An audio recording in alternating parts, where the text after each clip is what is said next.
Hi, I'm Joe Manco, I'm Catalina. and we are Little Spark Films. We're going to be going over the production Bibles, and this is our personal system of what works for us, and we've been doing it for 10 years strong. So let's go. Okay, so first on our list we had scripts. So, first of all, of course, before you start any project, you need a script. We have lots. Here's a script. This is The Torture, written by Paul Kane. So, as you can see, pretty simple. It's just a script. He wrote it out, and then I printed it up. Paul also went through the work of getting his own stuff copywritten, and through negotiations and contracts, we got all that situated, which you're going to want a lawyer for. But script, print it, copyright it. In this one by Paul Kane, we have the extra steps because someone else wrote it. Now, if you write your own script, it's just write your script. The most popular script writing software is Final Draft. But there's also a free one called Celtx that our good friend NerdScum uses. It's CELTX. We'll put it in this description. Yeah, and it's a great tool to use if you don't want to buy the licensing for Final Draft. We highly recommend using it. So, yeah. Yeah, because saving money, we like that. That's actually one of the number one things with filmmaking. Learn how to save money and stay under budget. So, anyway, this script, before it went crazy, as you can see, there's a bunch of notes. So, everyone's going to have their own script, everyone's going to make their own book, but we're talking about pretty much the directors, or if you're Catalina, production manager, production coordinator, and she does her own notes. So that is the Paul Kane script, but this one is a script for that we wrote, Death World. Okay, so we had to get that copywritten. And Joe, what is the copywriting process? So when you copyright a script, it's pretty simple. You just go to the website.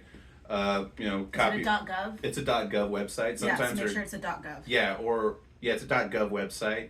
The easiest thing to do is just look in the search engine, copyright for the state of Texas, copyright for the state of Colorado, wherever you are.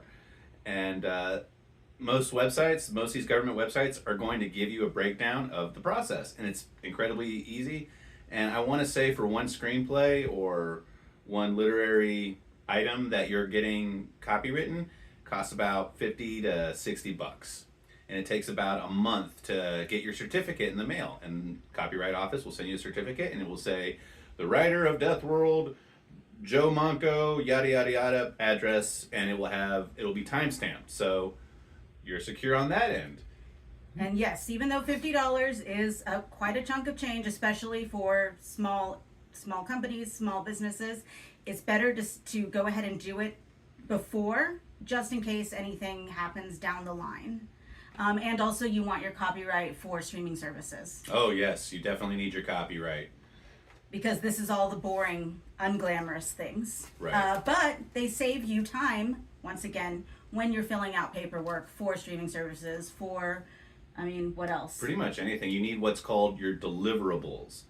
And as long as you keep track of stuff like this, like your waivers and your copyright and everything, it's just going to save you time later. So when you're trying to sell the movie or get it onto streaming, you're not backtracking, hunting for everything, or trying to say, hey, Corey, you forgot to sign your release waiver, We're going to do a separate series on that stuff. On post-production, and then also we're going to circle back and talk about waivers because they are important. I tend to get ahead of myself. I apologize. So anyway, we're still in script form, right? And after you get your script and your copyright, let's say you got your budget, then you're going to be entering into what's called pre-production. All right, this is where the fun stuff starts, and the first thing you do in pre-production is what Catalina More paperwork. More paperwork. She helps me annotate. So while she's annotating, this one's yours. Oh yeah. I was like, this script doesn't look right. So while I'm lining the scripts, she's annotating, and she can tell you what that is. Yeah. So as you can see, book, right? This one actually says Joe, and it has his phone number on it. And the reason why I was making faces is because it's not my script. Because my script looks different. This one says Catalina. My binder is different. Boop. Oh. Okay, so here's one of the iterations of the feature. I think, right? I believe that's the feature draft. 70 pages. Yeah, this is the feature. Sorry. Feature draft. So for this one, I have notes on locations. I wrote down every single location. Oh, and if you do have, does Celtx do it too, or is it just Final Draft? It gives you it tells you, it pulls it for you. A breakdown? Yeah. I know Final Draft will do a breakdown on like locations, characters, yada yada yada. I'm not certain about Celtx. Okay, well, if you have Final Draft, it will do a breakdown for you. But I personally find that it's best to just make sure that you do it yourself, so that way you know that you've gone through the script so and so many times. So there's locations. I wrote a note about when we wanted to film the feature, and then also I wrote in addition to the locations, I also wrote like a header for this is supposed to be one community, and then here's the other subsections of other locations. Because then you can see where you can like mix and match and maybe try to knock out all these places at once. While filming. Yeah. Right, yeah. And then I also have notes on blood, SFX, so that needs to go to your makeup person, your SFX person. When we first started, we literally only had a makeup person. Yeah. And then it would just like, oh, hey, let's all make blood together. Oh, this looks like a good consistency, and then we'd throw it on. But now we're lucky to have makeup people, like a key makeup artist, and then like a blood guy, a blood person, one person that's just for blood, and one person who does specific special effects sort of things like gags and stuff. So that's really cool. Side note, finding those people literally anywhere. Like a lot of our team, they're people that work at haunted houses. Yeah. And we just approached them and we were like, hey, do you want to help us out with a movie? And they're like, sure, why not? You know? Yeah. And we've gotten a lot of friends that way too. Stunts.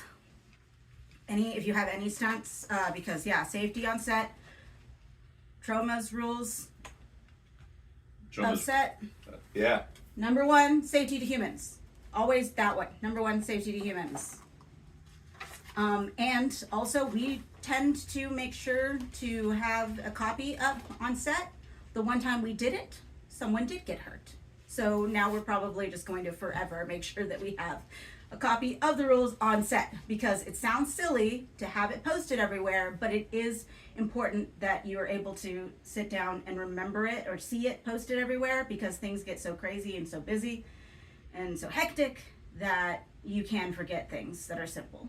Number two is safety to people's property. You know, if you go in someplace, try to leave it the way that you when you came in. If not better. If not nicer, clean up, sweep, mop, whatever. Put furniture back where it goes. Yeah, don't scratch up their stuff. And this is like a joke where people go, oh, never allow film teams onto your property or whatnot, because people always just leave a complete mess. You should be respectful of other people's things. And number three, in tiny, tiny font, is make a good movie.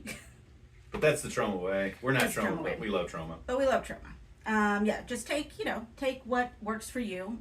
And if it doesn't work for you, then don't use it. And if you notice on Catalina's annotations, she's using different color pens.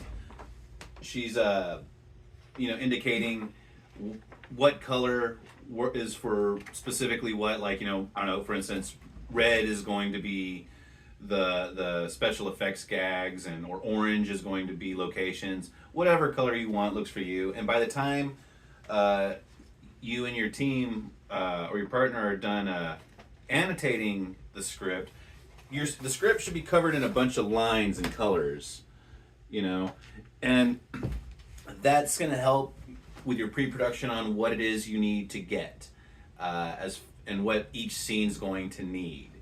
And we can go into that later. That sort of stuff is part of your production Bible, but it's also part of like what you're doing in your office. Okay. And it's also part of your pre-production, because the more pre-production you have done before you get onto set, the more you already know what you need, and it will save everyone time. You're not going to have, like, let's say like a 15, 16-hour day because everyone's scrambling around for last minute things. You already have it.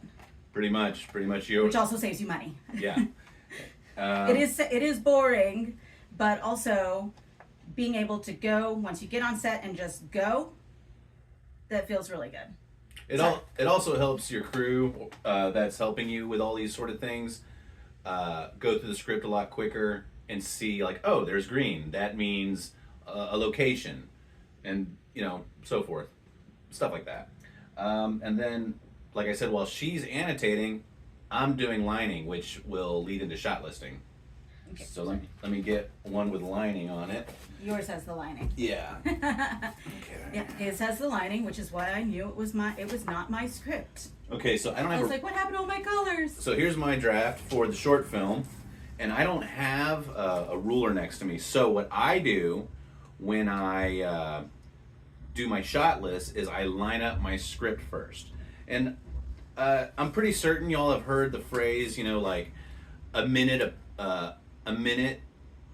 is a page. Like a minute in your movie is a page of script. Sometimes that's true, but for Little Spark Films, a quarter of a page could be a couple minutes because we like to film a lot of ambiance and let the scene settle and a whole bunch of just weird stuff. We're silly like that. Anyway, so I get my ruler, and the first thing I do is I just draw a margin down here. I put the ruler at the end, and like the full ruler, and I just draw a line straight down the end, right? And that's my margin where I put my notes. And then every time when I read the script line for line, word for word, and I find where I want the shot to break, and then I just take my ruler and I draw a line going through my margin. And then in my margin, I write what I want the shot to look like. And I go all the way down the page, okay? And when I do that, I see which page has how many shots that I want to achieve. And when I do that, I start going through my script and I'm going, okay, like I have one scene can be 1 page, or a scene can be 2 pages, but in that scene I can see how many shots are similar to other shots I want to achieve. And that's how I adjust my shooting itinerary or my shooting schedule. Which we will get to that eventually. Yeah. And as you can see, this page right here, page 3, there's my margin right here with all my notes and what I want the shots: medium, wide, medium. I want tracking shots. I want a medium close-up 2 shot. And I just have all these notes. And then I work with my director of photography. You're supposed to work with your director of photography after you've done all this. And then you compile a shot list. And we will explain that in a different video because Joe's going to want to get in depth with that. I like that. So what else about the scripts? So far we've talked about printing your script, copywriting your script, annotating your script, and lining up your script. And depending on if you're a production manager, production coordinator, or the director, depends on what's going to be in your Bible, and you're going to want to get some nice dividers, and it's going to be the first thing in your Bible, your script, the heart of your project.